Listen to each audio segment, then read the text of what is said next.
राधे राधे दोस्तों, आप सभी का स्वागत है हमारे शक्तिशाली टोटके में। दोस्तों, आज हम कुछ आप लोगों को बताने जा रहे हैं कि इन 6 दिनों भूलकर भी पति पत्नी ना बनाए संबंध। लगता है घोर पाप। तो लीजिए दोस्तों, कौन से 6 दिन है जो पति पत्नी को संबंध नहीं बनाने चाहिए। तो दोस्तों, आज इस वीडियो में दोस्तों हम आप लोगों को बताएंगे कि कौन से 6 दिन है जिसमें पति पत्नी को संबंध नहीं बनना चाहिए। लो दोस्तों, शुरू करते हैं वीडियो को। आज यही चतुर्दशी, एकादशी सहित कुछ खास दिन हैं जिन्हें धार्मिक और जष्टी से बेहद खास बताया गया है। इन दिनों में पति पत्नी को संबंध बनाने से बचना चाहिए। धर्म ग्रंथों में बताए गए नियमों के अनुसार इन दिनों पति पत्नी के बीच संबंध होने से लोक परलोक दोनों खराब होता है और तो और इससे होने वाली संतान की सेहत और जीवन पर भी प्रतिकूल असर पड़ता है। संतान प्राप्ति के लिए पति पत्नी का संबंध बेहद जरूरी है, लेकिन हमारे शक्तिशाली टोटके में इस विषय में कुछ दिशा निर्देश भी दिए गए हैं। धर्म ग्रंथों में बताया गया है कि मनुष्य को पति पत्नी संबंध के लिए कुछ तिथियों, नक्षत्रों और दिनों का त्याग करना चाहिए। इन तिथियों में संबंध बनाने से न सिर्फ संतान के जीवन, गुणों और सेहत पर असर होता है, बल्कि इससे लोक परलोक भी खराब होता है। इसलिए मनुष्य को इन तिथियों में रतिक्रिया से परहेज रखना चाहिए। इस दिन संबंध बनाने से होता है नुकसान। शास्त्रों में जिक्र मिलता है कि किसी भी माह की पूर्णिमा और अमावस्या तिथि पर पति पत्नी को संबंध बनाने से बचना चाहिए और एक दूसरे से दूर रहना चाहिए। इसके पीछे मान्यता है कि ऐसा करने से वैवाहिक जीवन पर नकारात्मक प्रभाव पड़ता है और कुल को परेशानी हो सकती है। पूर्णिमा और अमावस्या के दिन नकारात्मक शक्तियां प्रबल हो जाती हैं और संबंध बनाने से इसका प्रभाव रिश्ते, करियर और संतान पर पड़ता है। इसलिए इन तिथियों पर संबंध नहीं बनाने चाहिए। इस दिन संबंध बनाने से पड़ता है विपरीत प्रभाव। पुराणों में बताया गया है कि किसी भी माह के चतुर्थी और अष्टमी तिथि को भी पति पत्नी को शारीरिक संबंध नहीं बनाने चाहिए। चतुर्थी और अष्टमी तिथि के साथ ही रविवार के दिन भी पति पत्नी का मिलन नहीं होना चाहिए।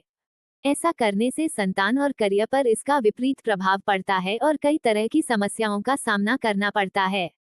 इस दिन संबंध बनाने से पितर होते हैं नाराज। 15 दिनों तक चलने वाले श्राद्ध पक्ष में पितृ पृथ्वी लोक पर अपने परिजनों के यहाँ आते हैं। इस दौरान पितरों की शांति के लिए पूजा, हवन, तर्पण आदि कार्य करवाए जाते हैं। इसलिए पितृपक्ष में तन, मन, कर्म और वचन से शुद्ध रहना बहुत जरूरी होता है। शास्त्रों में बताया गया है कि पितृपक्ष में पति पत्नी को आपसी संबंध बनाने के बारे में सोचना भी नहीं चाहिए। इस समय बनाए गए शारीरिक संबंध से पितर नाराज होते हैं और घर की सुख शांति भंग हो जाती है। इसलिए श्राद्ध पक्ष में पति पत्नी को एक दूसरे से दूर रहना चाहिए। इस दिन संबंध बनाने से देवी देवता हो जाते हैं नाराज। नवरात्रि के 9 दिन मां के 9 स्वरूपों की पूजा पाठ की जाती है। कुछ लोग इन 9 दिन तो कुछ प्रथम और अष्टमी का व्रत रखते हैं। नवरात्रि के दिन बहुत पवित्र होते हैं और घरों में कलश स्थापना भी की जाती है। शास्त्रों में नवरात्रि के दिनों में महिला और पुरुष के बीच शारीरिक संबंध बनाना निषेध बताया गया है। ऐसा करने से देवी देवता रूठ जाते हैं और घर परिवार में कलह शुरू हो जाती है और धीरे धीरे आपके घर में धन की समस्या शुरू हो जाती है। आप हमेशा धन के समस्या से परेशान होने लगते हैं। आपके घर में धन आने की भी रास्ते बंद हो जाते हैं और हमेशा धन जाने के रास्ते खुल जाते हैं। इसलिए आप लोगों को ऐसा कुछ भी नहीं करना चाहिए। इस दिन संबंध बनाना होता है अशुभ। सूर्य जब एक राशि से दूसरी राशि में परिवर्तन करते हैं, तब उस तिथि को संक्रांति के नाम से जाना जाता है।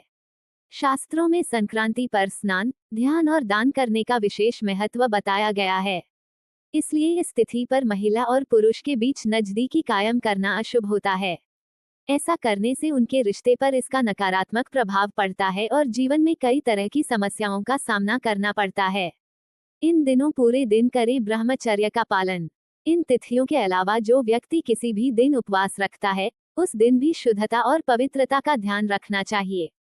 साफ मन से की गई पूजा पाठ का ही फल मिलता है। शास्त्रों में बताया गया है कि व्रती को व्रत के दिन पूरी तरह ब्रह्मचर्य का पालन करना चाहिए, चाहे फिर वह स्त्री हो या पुरुष। पुण्य तिथियों और उपवास के दिन साथ के करीब जाना सही नहीं है।